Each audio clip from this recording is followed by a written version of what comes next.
విజయవాడ హోటల్లో ఉండి కౌంటింగ్ ఏజెంట్గా నంద్యాల పక్షాన్ని ఎవరు పెట్టడానికి ఇష్టపడట్లేదని టైంలో.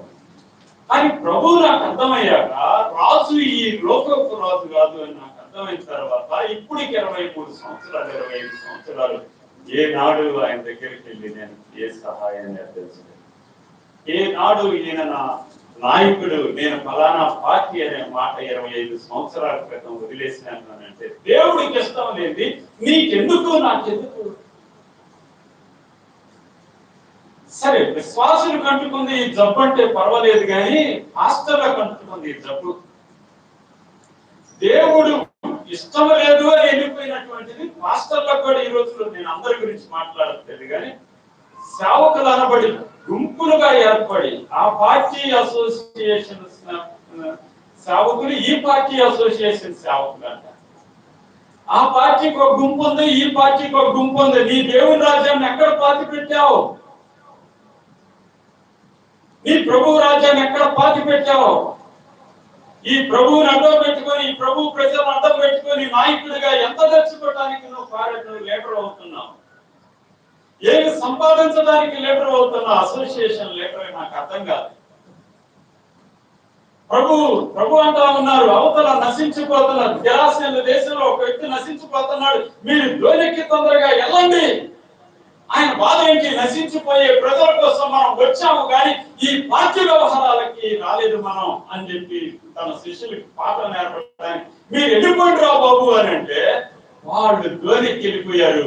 ఈయన జనాన్ని ఇంటికి పంపించాడు, ఈయన ఒంటరిగా కొండకి వెళ్ళాడు. ప్రభువా, మరలా తండ్రి రాజ్యాన్ని మరలా రాజు భూలోకపు రాజు కావాలని వీళ్ళు కోరుకుంటున్నారని తండ్రి యేసు ఎంత ఏడ్చారో కొండ మీద నాకు తెలియదు. ఎందుకంటే సమూయేలు గ్రంథంలో బాధపడ్డాడు ఆయన.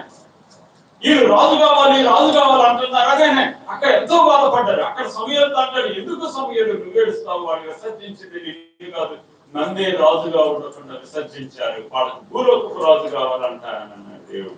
ఆనాడు దుఃఖపడ్డాడు, ఈనాడు దుఃఖపడ్డాడు, ఆ భాగంలో దుఃఖపడ్డాడు, ఇప్పటికి దుఃఖపడుతూనే ఉన్నాడు, దుఃఖపరుస్తూనే ఉన్నాం మనం.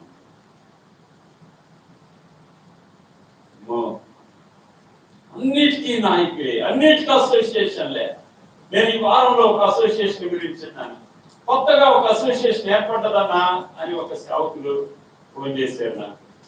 నేనన్నాను, మళ్ళీ ఏం అసోసియేషన్ అన్నా అన్నాను. రోడ్డు అవతల సేవకులన్నా, రోడ్డు యువతల సేవకులన్నా అన్నాను. ఎంత దౌర్భాగ్యం అర్థం చేస్తే, వీళ్ళకి నాయకులుగా మారటం వాళ్ళకి ఇష్టం, అందరూ కూడి పొగుడుకోవటం ఇష్టం, ఎలక్షన్ లో వచ్చే డబ్బులు తెచ్చుకోవటం ఇష్టం, బట్టలు తెచ్చుకోవటం ఇష్టం, ఇన్ని ఓట్లు ఉన్నాయని డబ్బులు పోగులు చేసుకోవటం ఇష్టం.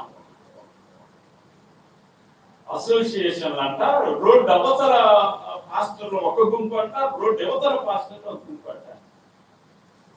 కులానికి ఒక అసోసియేషన్. నేను వచ్చిన మొదట్లో ఒకసారి మా దగ్గర ఒక చర్చ్ ఉంది. నేను వచ్చిన కొత్తలో ఒకరు నన్ను వాక్యం చెప్పడానికి పిలిచాడు.